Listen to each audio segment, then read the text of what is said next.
Hello, you're listening to Poured Over, the Barnes& Noble podcast. My name is Chris Gillespie. My guest today is a Pulitzer Prize winning investigative journalist and New York Times bestselling author whose works include Smarter, Faster, Better, The Power of Habit, and his most recent book, Supercommunicators, How to Unlock the Secret Language of Connection, which is available in paperback right now. Charles Duhigg, thanks so much for being here.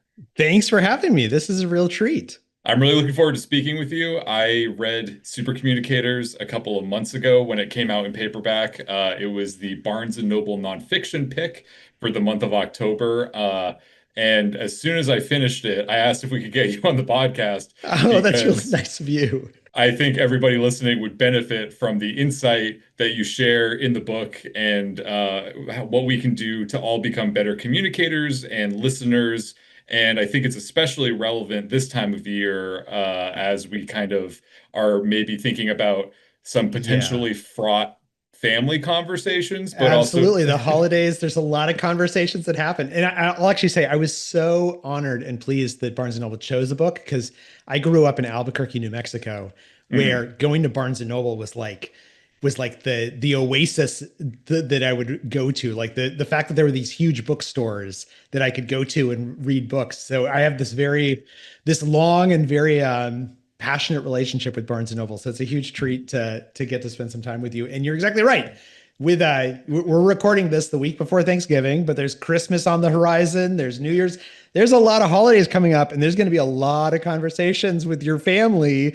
And so it's a good question. How do we make those conversations better? And yeah, this episode airs right between Thanksgiving and Christmas. So chances are listeners are Perfect. either coming out of Thanksgiving and thinking, oh man, I wish that could have gone better, or they're Yeah. thinking about Christmas and being like, I know I'm going to see aunt or uncle Crazy so Uncle and so. Gary, right, Right. who thinks Yeah. that lizard people run the country. But I will Right. also say, I mean, one of the things that I think oftentimes when we think about communication, we're like, oh, we get that grip in our stomach, right? Hmm. But at the same time, it's also an opportunity, right? These holidays that we spend with our family, if we know how to have conversations the right way, this is a chance not only just to avoid a bad conversation, this is a chance to have a wonderful conversation. This is a chance to feel closer to your parents and your siblings and your kids, right? If we think about those moments in our life that are most important to us, at least half, if not more of them, usually are conversations. Right? It's fun to go to Disneyland. Hmm. We have a couple of pictures in our head of taking the kids there. But it's the conversations you have when you're in the car next to your kid or next to your mom and you're just kind of talking about what matters. Those are the moments that are meaningful. And so knowing how to have those conversations, the holidays is an opportunity to connect with other people in a really meaningful way if you know how to do it. Right. And I think one of the things that really struck me about the book was that it is not, and this is not to diminish any of the work that you did in the book or what you're conveying, but it's not rocket science, people. Like Right. the way that you break things down and communicate what exactly you can do to become more effective at communicating or things to be mindful of when you're communicating. It's stuff that I think will be broadly applicable to literally everyone and everyone can really understand it and see the relevance in their own lives. I think that's exactly right. I think that's exactly right. And I think that yeah, this is, if you think about it, communication is our superpower, right? Humans' superpower Hmm. is the ability to communicate with other people. It's what sets us apart from every other species. And you're exactly right. It is not rocket science. Our brains have evolved to be great at communication, to build communication habits very, very quickly. We are all super communicators at one time or another. The key is that some people are consistent super communicators. Some people can connect with nearly anyone. Mm. And it's Hmm. just a set of skills. It's just a set of skills. And we'll talk about those, a set of skills so you can study and learn and practice and then use. Yeah, definitely. I was curious to hear sort of what was your initial inspiration for tackling a book about communication, and also sort of at what point in the process did the idea of super communicators come to your mind? Yeah. So it actually started because I felt like I was failing at communication sometimes, right? Mm. And mostly it happened with my family. I got into this bad pattern with my wife where I'd like come home from work and I was working at the New York Times at that point, and I'd start complaining about my day that, my boss doesn't realize what a genius I am and my coworkers don't appreciate me enough. And she would offer me this really good advice. She'd say something like, why don't you take your boss out to lunch and you guys can get to know each other a little bit better? Mm. And instead of being able to hear her good advice, I would get even more upset. And I would say, like, why aren't you on my side? You should be taking my side in this. And we've all been in this situation, right? Where Yeah. someone brings us an emotional problem, we respond with a practical solution. They don't appreciate the advice. I'm on the other side of it a lot myself. Something similar would happen with my kids. My kids would come and tell me about something and they would bring up some problem that was really bothering them. It was like a really big emotional problem. And I would try and solve it for them and Mm. they weren't happy with that. And so I went to all these neuroscientists and I asked them, like, what's going on here? Like, why do I keep falling in this same trap again and again? And they said, well, we're really glad you showed up because we're living through this golden age of understanding communication for really the first time. Because of advances in neural imaging and data collection, we can see inside people's brains as they talk to each other. And what we've learned is that when you're having a discussion, you think you know what that discussion is about. You think you're talking about where to go on vacation next year, or what happened in your day, or why you're upset. But actually, they said if we look inside your brain, the interesting thing is you're having many different kinds of conversations during that discussion. And in Mm. general, these different kinds of conversations, they tend to fall into one of these three buckets. There's these practical conversations where we're solving problems or we're making plans together. Mm. But then there's emotional conversations where I tell you what I'm feeling, and I don't want you to solve my feelings. I want you to empathize with me.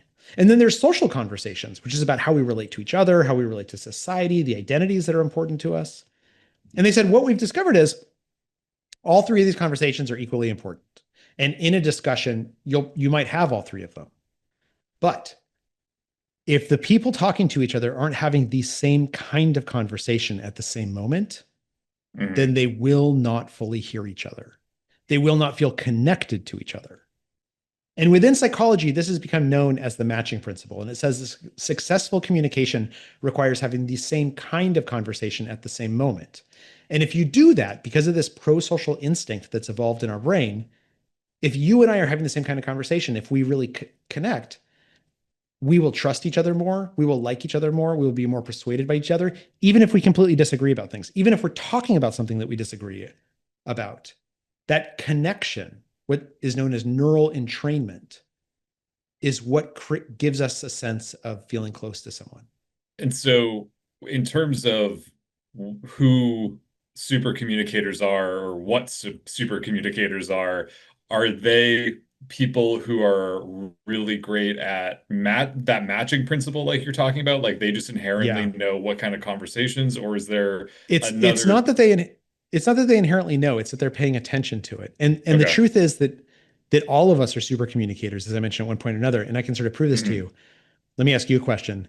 If you were having a bad day and Hmm. you came home and you wanted to call someone who just talking to them would make you feel better, Hmm. do you know who you would call? Like, does that person pop into your head? Yeah.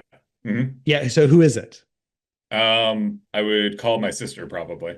Okay. So your sister. So for you, your sister is a super communicator, and you're Hmm. probably a super communicator back to her. Okay. Without even thinking about it, there are skills that you use in your conversation with your sister. You Hmm. probably you probably listen to see if when she's complaining about something, if she just wants your support or if she wants you to solve it for her, right? You're sort Hmm. of paying attention to what kind of mindset she's in, what kind of conversation she's having right now. You probably you know the right questions to ask. You know when they need like a pat on the back and like they need like kind of a kick in the butt. You know how to ask the questions that help them figure out what's bothering them. You know how to prove that you're listening to them by either asking follow-up questions or sort of repeating back what you heard. There's all these skills that you use in your conversation with your sister and she uses with you that we don't recognize as skills, right? We just think of them as like, oh, that's what I do because I feel close to this person. Hmm. Consistent super communicators are people who've just recognized that those are skills. They've recognized, actually, I can talk to a coworker the same way I talk to my sister. I can talk to a stranger the same way I talk to my sister. And it's just a set of skills. They're not going to be the same conversations. They're not going to be as intimate. They're not going to be as, but Hmm. but if I just use these skills, then actually we will feel closer to each other. We'll feel more connected. That's what a super communicator does. And study after study has found that the people who use this relatively small handful of skills, who practice them and make them into habits, that those are the people everyone else wants to talk to and hang out with, and they like and trust. So it's not necessarily that there is a inherent personality type or type of Not at person who, all. right. Exactly the opposite. Yeah, it's almost like a state of being. Well, and it's what's interesting is that if you they've done a bunch of there's been a bunch of studies on this. Mm, So like the cultural bias is like, oh, super communicators are like super outgoing, they're extroverts and they're really charming, right? They mm, know a ton of jokes. Not true at all. What researchers have found is that if you go to the best communicators, there's not one characteristic that they all share. Most importantly, if you go to them and you ask them, have you always been good at communication? They inevitably will say no. They'll say things mm. like, in high school, I had trouble making friends, and so I really had to study how kids talk to each other, right? Because I wanted to figure out how to make friends. Or they'll say, my parents got divorced when I was young, and I had to grow up being the peacemaker between them. The people who are best at communication are the best because they've just spent a little bit more attention paying a little bit more time paying attention to how communication works. And it's that act of paying attention that makes us a great communicator. It's not something we're born with. Really just being mindful and giving it some thought, really, of just considering communication as something that we're doing is kind of one of the key elements, it sounds like. Absolutely. And are you married or are you in a relationship? I am not, no. Oh, you're not. Okay, but you've been in relationships in the past. I I imagine have been, you, yes, yeah. yeah, yeah. So my guess is in those relationships or your relationship with your sister, like you probably have been mindful, right? You've probably like you've had a conversation, you've been, thought to yourself, that didn't go as well as I wanted it to. Like, Mm, like I'm going to do things a little bit different next time. mm. And what Super Communicators, the book, what I tried to do with the book is to take these lessons that we know consistently work, these skills that the best communicators sort of have consistently leaned into, and just explain them so that you don't have to make those mistakes. You don't have to figure it out on your own. These are the things that if you practice them, you'll get really good at them and they'll let you connect with anyone.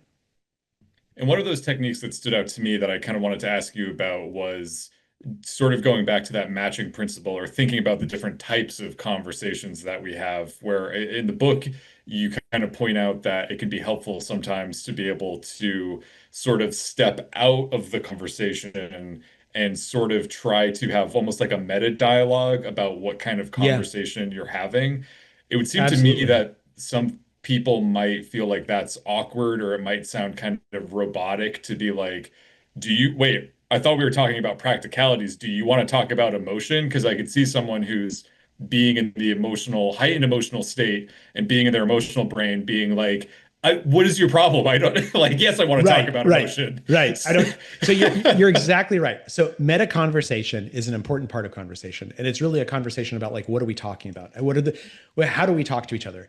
And yeah, if you've never done it before, it could feel awkward the first time, Hmm. but basically by the second or third time, it's not going to feel awkward anymore because your brain will have made it into a habit. It'll feel very natural.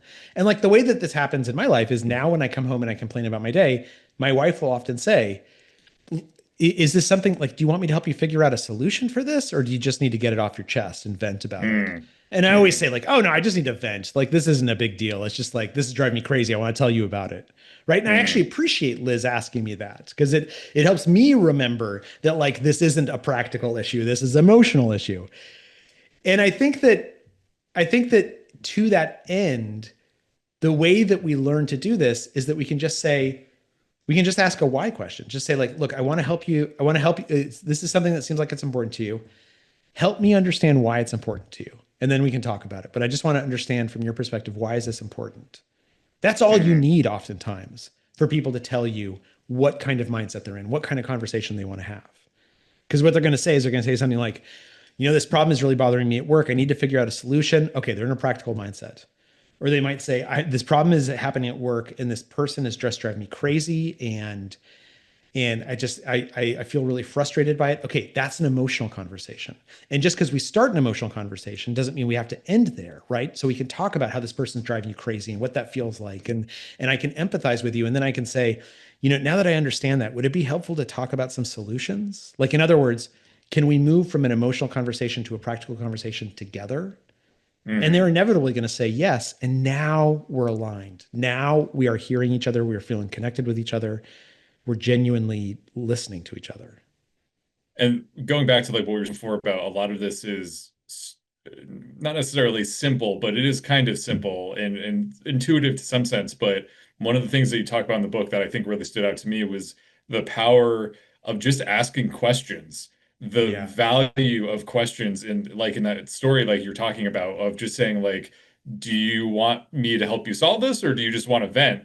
Very simple, Right. easy question that all of us have probably said at one point or the other, but the questioning done in a thoughtful, reasonable, like you're not interrogating the other person necessarily, but the being able to use questions strategically or thoughtfully can really open up a whole new realm of connection, it seems like. Absolutely. Absolutely. And there's a bunch of stories in the book, right? There's stories about Mm, like CIA officers trying to recruit sources. And there's a story about how the Big Bang Theory became a hit TV show because it was a total flop at first until they figured out right. something about communication. But to your point, like that CIA officer story, what I love about it is that this is a guy who it was his he had just become a CIA officer. He's in Europe. He's trying to recruit this woman who lives in the Middle East and he tries to be suave, right? He tries all this stuff. He tries offering to pay her to take her out for fancy meals. And none of it works. She's like, I don't want to do this. This is a terrible idea. Like it's very dangerous for me to spy for the CIA. And then at some point, he just gets super honest and he asks her honest questions. And then he's very vulnerable and he answers those questions himself. And he says, look, like I actually think I'm about to get fired. Like I am terrible at this job. This is the only job I've ever wanted. And it turns out I'm just so bad at it. And I'm so disappointed in myself. And she says, I understand what you're feeling. Like I'm so disappointed in myself too. Like I'm about to go home and I came to Europe to try and figure out like how to change my life. And like I'm just I'm going home empty-handed. I'm going home the same person I was. And they talk about that for like 10 minutes, 15 minutes. And then she says, actually, I think I can hear what you're saying for the first time. That like the things that you want, your government wants for my country are the same things I want for my country. I think I want to help you. And the reason why that happened was because it was a real conversation, right? It was real, it was honest, it was vulnerable. He wasn't trying to manipulate her. He was just being as honest as he could. And most importantly, he was asking her questions. And that's very powerful.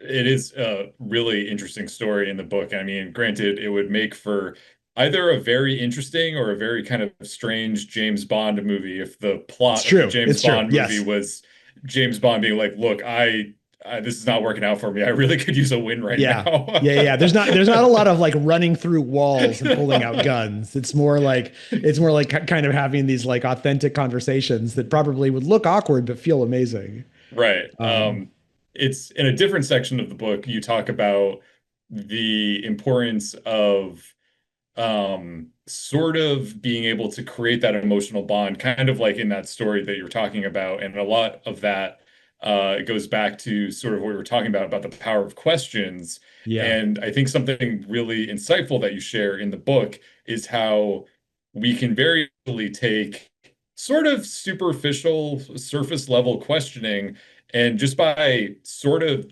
tweaking it a little bit, we can actually sort of activate that sense of emotion in another person and kind of start to pave the way for that emotional bond.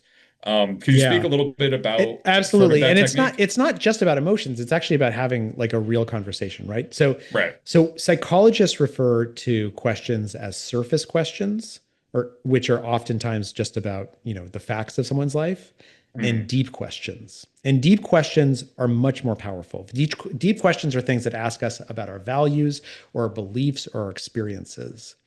And that can sound kind of intimidating to describe it that way, but it's as simple as like if you met someone who's a doctor, instead of asking them, "Oh, what hospital do you work at?" You could ask them, "Oh, what made you decide to go to medical school?"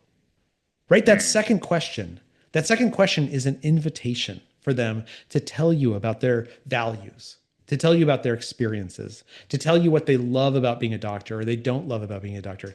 It's an invitation for a real conversation. And it could be emotional or it could not be emotional. It could just be purely practical.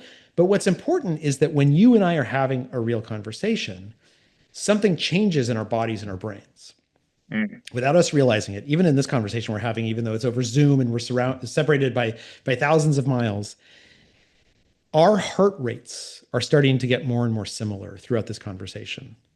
Our breathing rates are getting more and more similar. Even though we're in different rooms, the dilation of the pupil of our eyes is starting to echo each other. And if we could see inside our brains, which we can now with the mm, fMRI machines, what we would see is that our thought patterns are becoming more and more synchronized. Your brain is starting to look like my brain, and my brain is starting to look like your brain. And this kind of makes sense when you think about it, because if I tell you about an emotion I'm feeling, you mm. experience that emotion a little bit, right? If I tell you about an idea, you experience that idea a little bit. So it makes sense that our brains become synchronized. What's really interesting is within neuroscience, this is known as neural synchrony or neural entrainment. That the point of communication is for our brains to become entrained with each other. And and it's so important that we've actually built up evolutionarily a set of reward sensations that happens when you have that great feeling after a conversation. That's because there's actually a dopaminic reaction in your head that is the consequence of this neural entrainment. Our brains and our bodies want to push us to feel connected to people, and this Mm. is actually the goal of communication. We think of communication as a way of sharing information with other people, and that's a nice side benefit. But the reason why communication evolved and emerged was so that you and I could feel close to each other, because that pro-social instinct, that ability to feel close Mm. to each other, that's at the core of us building families and then villages and towns and cities and nations and aircraft carriers and bookstores, right? We When we become neurally entrained, even if we disagree with each other, even if we're talking about like politics and we voted for different people, when we feel like the other person is listening to us and we're listening to them and we feel a connection, we trust that person more. We like them more. We feel Mm. like we feel like there's someone that we can live alongside safely. It's really interesting that it seems like even though we are not interacting face to face necessarily in person in the same space, that a technology like video calls with Zoom is almost sort of not really like a cheat, but a workaround, or it's Well, stimulating the same yeah. parts of the brain as if we were sitting across from each other. What's interesting is we don't even need Zoom. The same thing would be happening to us if we were on a phone conversation. Really? Again, if it's a real conversation, if it's a meaningful conversation, right? Right.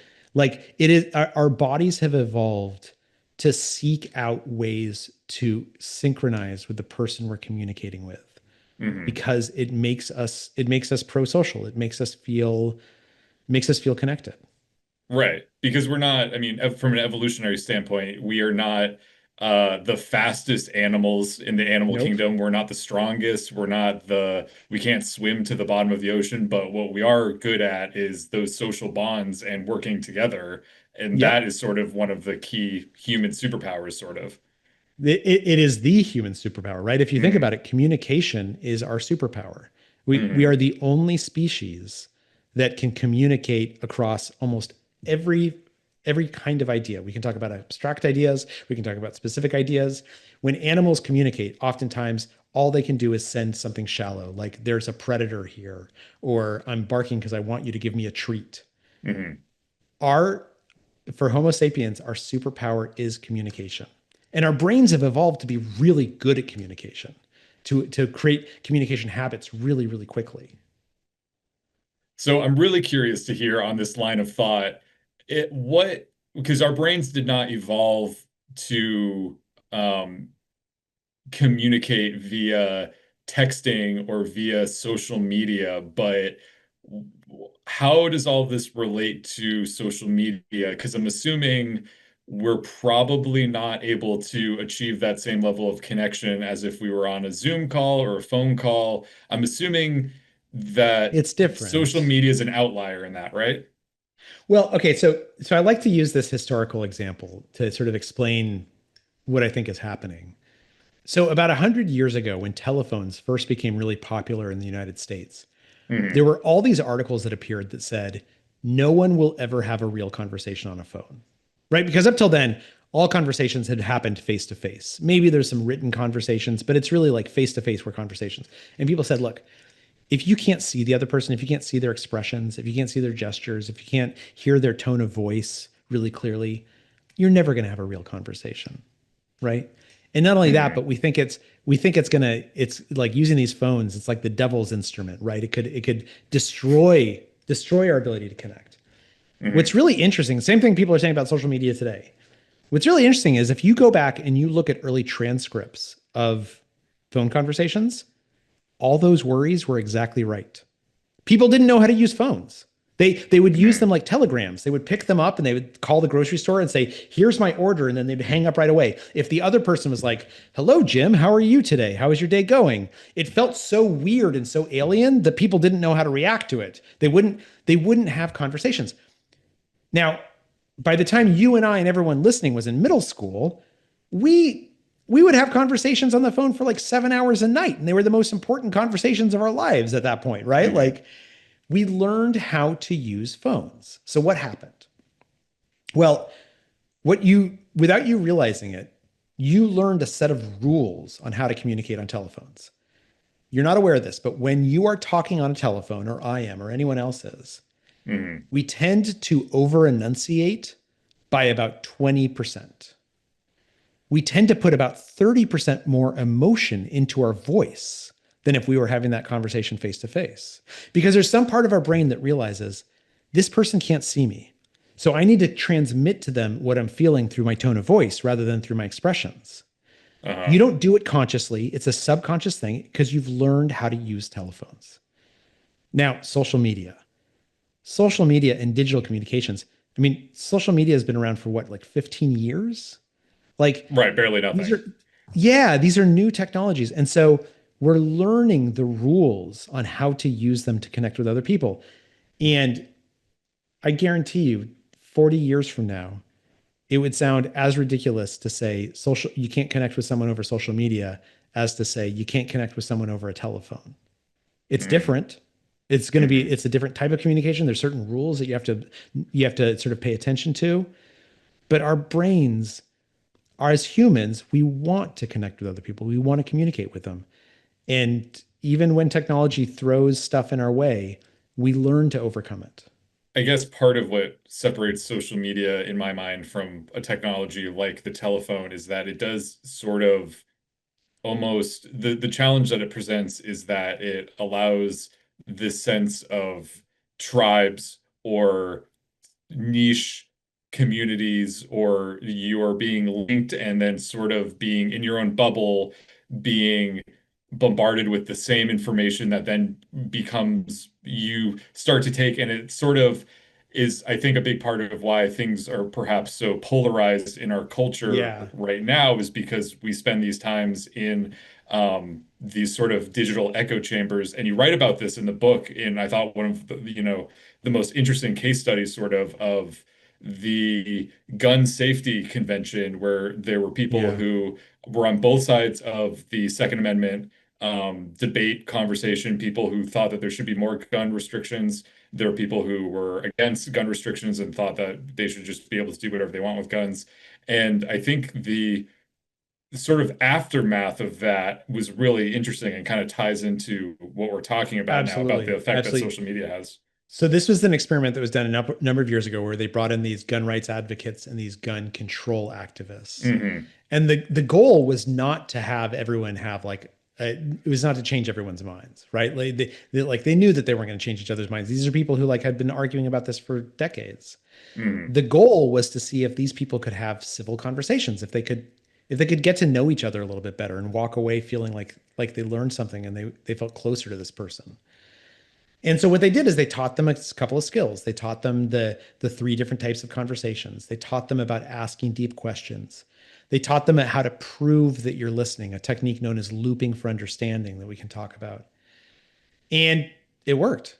People had these amazing conversations. They walked away saying, I didn't change my mind. I still think guns should be illegal.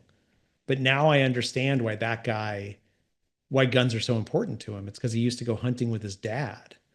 And Hmm. that's the time he felt closest to him, and he wants to feel that way with his sons. Like I understand that. So anyway, so they have this experience over 3 days. It goes really, really well. And then everyone goes home and they give them a private Facebook group to continue the conversation. And like literally within like 12 hours, people were calling each other jackbooted Nazis on Facebook, right? Like it just all fell apart once they went online.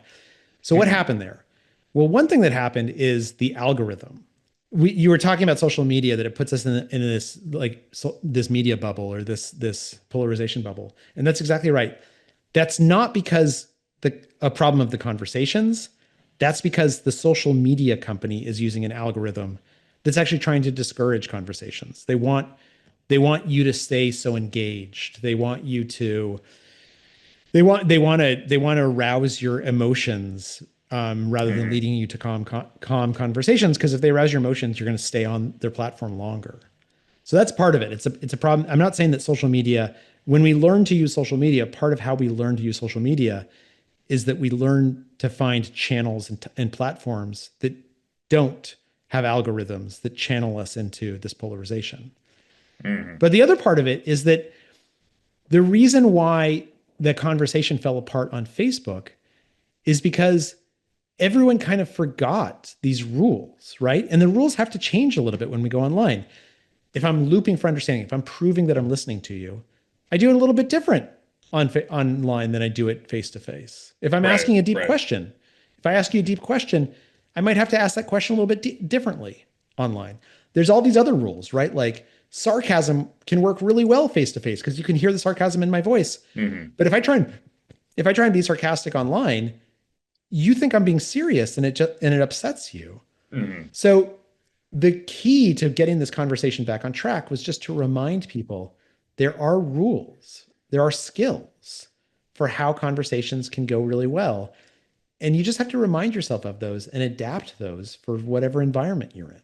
So that is one of the really inspiring parts of the book. The idea that, at least to me, social media is something that, although it presents some challenges because it is a form of communication that is missing so many things that we as humans have evolved to depend on, it is something that is surmountable. We can figure it out. It just takes a little bit more mindfulness and being a little bit more thoughtful about how we conduct Yeah, ourselves online. that's exactly right. And I think that I think there's a lot of lessons there. Speaking of the holidays, for for the conversations we have with our families, right? Or Right. Yeah. any kind of conversation where like you're like asking for a raise, right? Or having to give someone feedback on a job that they've done. So here's what we know helps. I mentioned this looping for understanding. One of the big skills that supercommunicators, consistent supercommunicators, embody and practice, in addition to figuring out what kind of conversation we're in and asking more questions and deep questions, is proving that we're listening, right? Because oftentimes when we're talking about something that is maybe a little bit hard to talk about, Hmm. like Uncle Gary's theory that all the government's run by lizard people, or asking for a raise, or having to tell someone that they didn't do as good a job as you wanted them to do.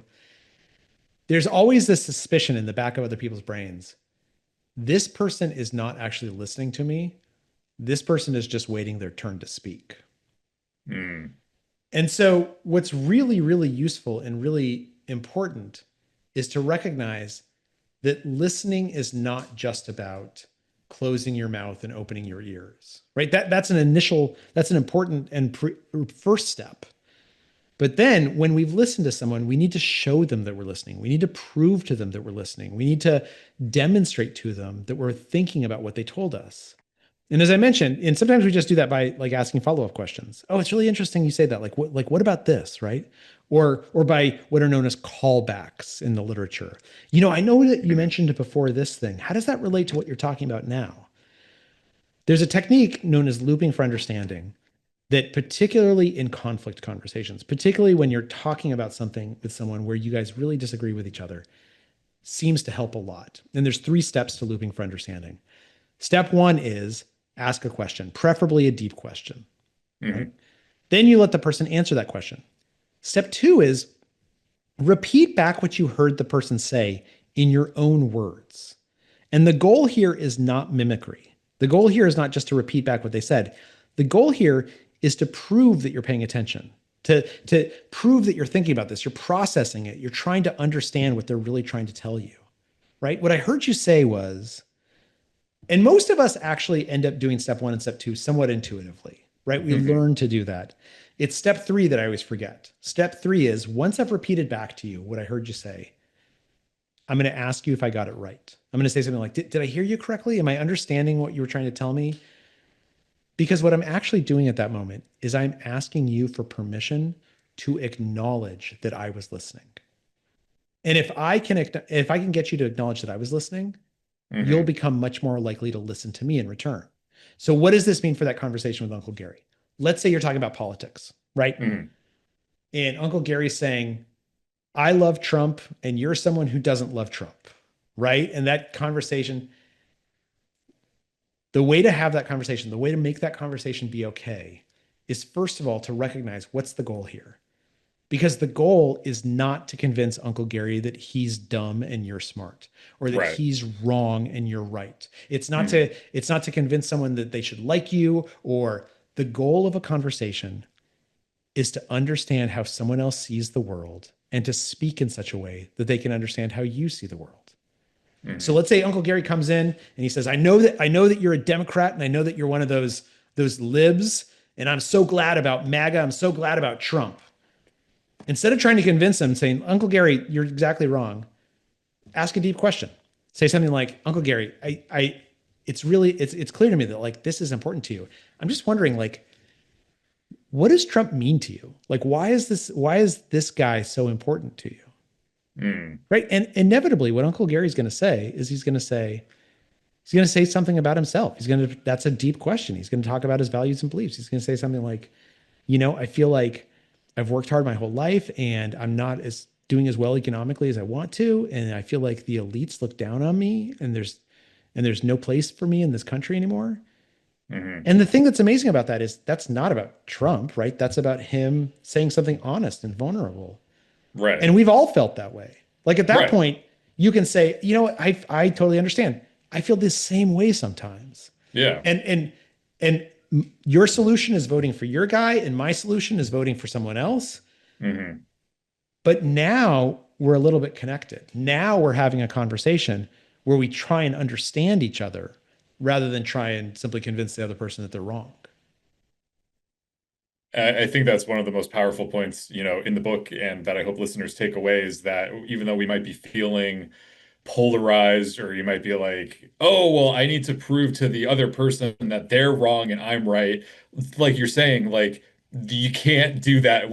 No one is going to come up to you at Thanksgiving and convince you to think differently. So why should you be able to convince someone else to think differently? But all you Right. really can do is sort of, if you ask those questions, you can kind of realize that we're not polar opposites. And we're talking about politics in this case, but sort of the way that I think of it is two manifestations of oftentimes the same feelings, and the same feelings Yeah, manifest in two different ways. And the fact that they are the same feelings, to your point, is that ability to you can use that as common ground to connect on a absolutely. deeper level. And the truth of the matter is, you have so much more in common with Uncle Gary than Right. you do without it in common, right? Same thing is true of my neighbors. Me and my neighbors, if I put a different lawn sign on my lawn than my neighbor does, Hmm. then okay, we're going to vote for different people, whatever. But that's like 1% of my life, right? Think about how much I Right. have in common. The thing that like we actually want to talk about is like how do we get the pothole filled on our street, and like Right. what's going on at the high school down the street because we're going to send our kids there. We have so much more in common, and it's wrong to allow our differences to define our relationship. Doesn't mean we ignore those differences. Doesn't mean we can't talk about those differences, because it's interesting to talk about our differences. And by the Hmm. way, I have differences with everyone. I've been Right. married to my wife for 21 years now. We don't agree about everything. Difference Hmm. is what makes life kind of wonderful. But Hmm. it's so much easier to talk about those differences, to have an interesting conversation about those differences when we start by reminding ourselves what we have in common. Another section of the book that really blew my mind and really stuck with me, and it kind of is aligned with exactly what we're talking about right now, is the chapter about a doctor who's able to change the way that he's communicating with what would be probably described as anti-vaxxer patients, patients who are against vaccinations. And he actually, through changing his mode of communication, is able to actually get them to willingly take the vaccines and actually want the vaccines. And what is at the core of that, I think, is sort of like we're talking about. It goes to that third type of conversation that we haven't really talked about too much. We talked about the practical, the emotional, but there's the social conversation where we're Yeah, asking, who are we?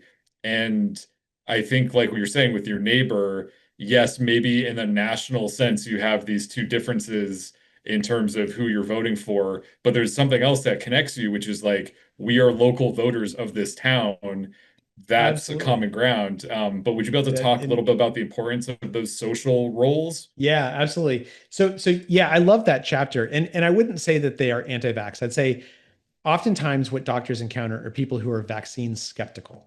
Right? Okay. So Mhm. so they're coming in and they're saying, "Look, everyone's saying I should get this vaccination." And I like I read all this stuff online that said, it causes autism, or I'm Mhm. worried about X or Y or Z.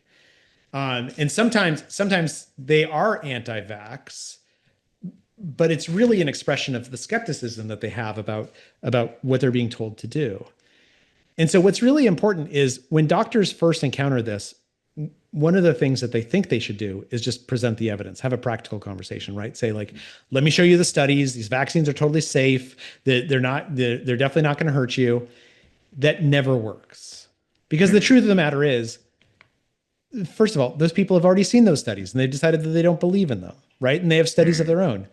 But second of all, they're not coming in to have a practical conversation. They're not coming in saying, I want to know what the science says on this. They're coming in saying, I'm worried and I'm concerned. That's a much more emotional conversation. And so when doctors invite that person to have a social conversation with them, to say, look, those worries and concerns, those are very, very legitimate. And I, I have kids myself. Mhm. I'm always concerned about putting anything in their body, right? Like I want to feed them organic and I want to X and Y and Z. But let me tell you why I vaccinated my kids. Couple of reasons. First of all, the people I look up to, the people I admire, the people who I think are smartest on this, they're vaccinating their kids. And they're going through the same conversation that we're having and they're coming out to this place where they feel safe. Secondly, we live in my identity is such that I want to be a good father, right? And I have all kinds of identities. An identity is that I'm a skeptic, an identity is that I'm X and Y and Z, or I'm a doctor. But one of my core identities, and I think this is an identity that you share, is we want to be good dads. And I will tell you, I Mhm. have seen parents come in and they've brought in sick kids who are unvaccinated and they say, please, please, please give him the vaccine now.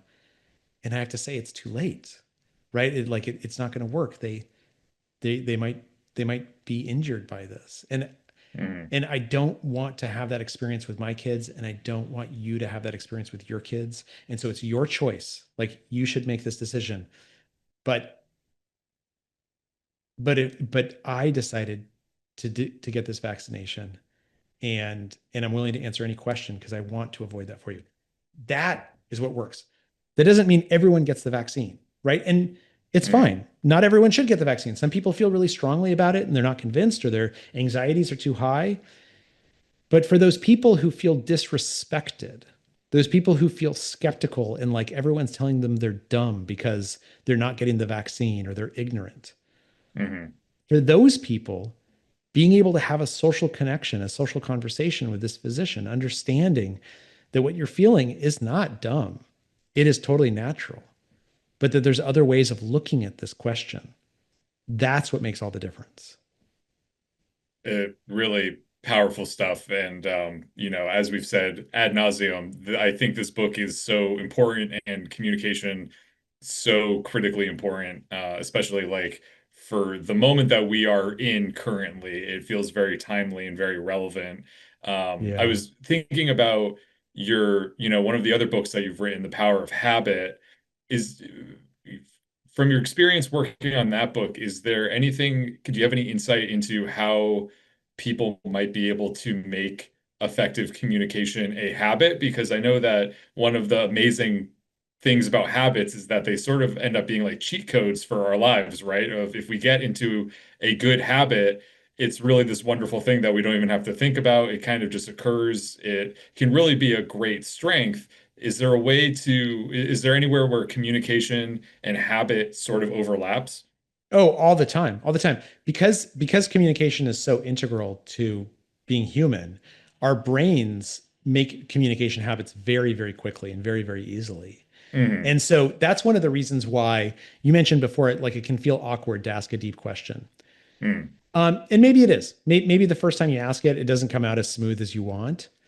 But if you say I'm going to ask three deep questions this week, what will happen is by the time you ask that third one, your brain is forming a habit that makes asking those questions really, really easy and really natural and really, really smooth. Hmm. So absolutely, right? There are, and if you think about it, what we know about habits is that there's this thing, the habit loop. Every habit has these three components: a cue, a routine, and a reward. There's few things that are more rewarding than having a great conversation. And so the more that we say, I'm going to practice doing X, this, I'm going to practice asking deep questions. I'm going to practice proving that I'm listening. I'm going to practice paying attention to what kind of conversation is going on. The more that we do that, it'll become a habit. And when it's a habit, we just do it without thinking about it. It just happens automatically. That's when we become super communicators all the time. And there's a really interesting aspect. I don't necessarily want to like say that humor can be such a huge part of it, but there's also this really interesting pattern with super communicators and laughter in the sense Yeah. that super communicators often are laughing more than maybe people who are not super communicators. What's Well, the connection I there? think so. What's interesting is there was a guy named Robert Provine who studied laughter, and what he found is that about 80% of the time when we laugh, it is not in response to anything funny. Right? Hmm. We laugh when someone makes a comment, or we laugh because they say something. And it's because laughter is not just about expressing humor. When I laugh, I show you that I want to connect with you. And when you laugh Hmm. back, the most natural reaction, you're showing me that you want to connect with me back. And so consistent super communicators, they tend to laugh more than other people. And if you pay attention, they aren't laughing about anything funny. They're like laughing because like it just makes the conversation nicer. Like that's really, did you see that movie? That movie was amazing. Right? Like it's these little laughs that kind of convey I want to connect with you. And when you laugh back, I like you literally just smiled at me right when I was smiling. I did, yeah. When you laugh back, you're saying I want to connect back. And so it's Uh-huh. one of the things that we can do is that we can give in to that joy and let ourselves laugh more. And it's sort of connected to the sense of, it's almost like in my mind, it makes me think of like the sense of play of if we're laughing, we're sort of inviting each other to play perhaps in a verbal, in the verbal Yeah, jungle gym that is communication. absolutely. There you go, I'm Absolutely. I laughing think now. that's and see, it's not, and I'm laughing back, and it wasn't that funny Yeah, a thing that you it said. wasn't that funny. No, but here we are, we're laughing. Well, Charles, this has been really great. I'm really glad that we were able to communicate and connect, Me especially at this time too. of year, like I was saying. As 2025 comes to a close, do you have anything on the horizon for 2026 that you're excited about, that you're working on? Yeah. So, well, first of all, I'd say I'd love to hear from people. My email address is on my website, Hmm. charlesduhigg.com. And so if anyone wants to go to my website and they want to reach out to me, I'd love to hear from you. And I have a newsletter called The Science of Better that you can sign up for there. But the thing that I'm really excited about is I'm a writer for the New Yorker magazine, and I'm writing now mostly about AI. And I'm Hmm. trying to figure out if there's how to write a book about AI that's going to be interesting 3 years from now, right? Because it takes a long time to write books and it takes a long time Right. for the books to come out. And so I don't know if I'm going to be able to crack that nut anytime soon, Hmm. but that's exciting to me. I love learning about this stuff. And so it's really fun. Positive feelings about AI, negative feelings about AI, somewhere in between. Yeah. I mean, yeah, no, but pretty positive feelings, but not like it's like telephones, right? Like Mm. what's funny is when trains first became popular, um, I think it was Abraham Lincoln as a lawyer. He wrote a brief trying to, for on behalf of a stagecoach company, trying to argue that trains should be made illegal because they move so fast that it's clear at that speed they're probably going to damage the organs of the people riding in the train. Right? Our skepticism in new technologies is not new. And by the way, trains did have some negative aspects, right? Like they changed entire economies, they changed entire towns.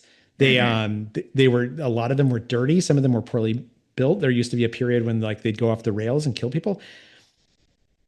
So I feel the same way about AI, which is AI is a tool. It's a powerful tool. It's a tool that can change a lot of things, the same way the internet has changed a lot of our life.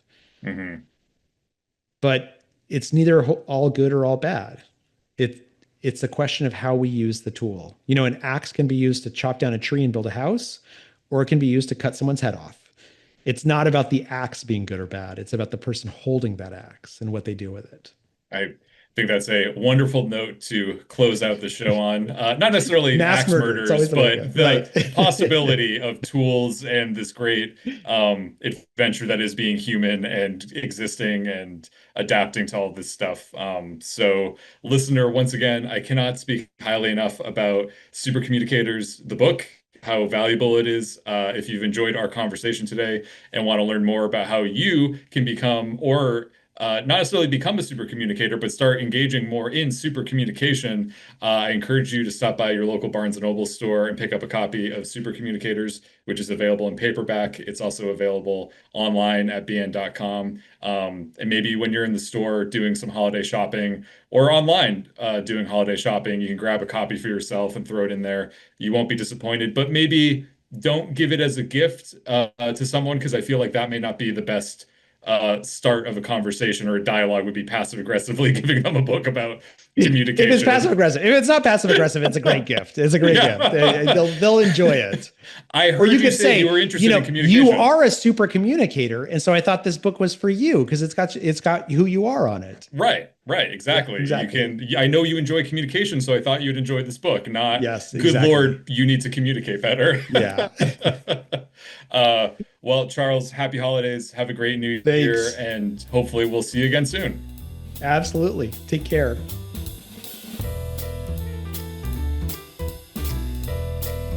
Thank you for listening. Poured Over is a Barnes & Noble production. To help other readers find us, please rate and review the show wherever you listen to podcasts.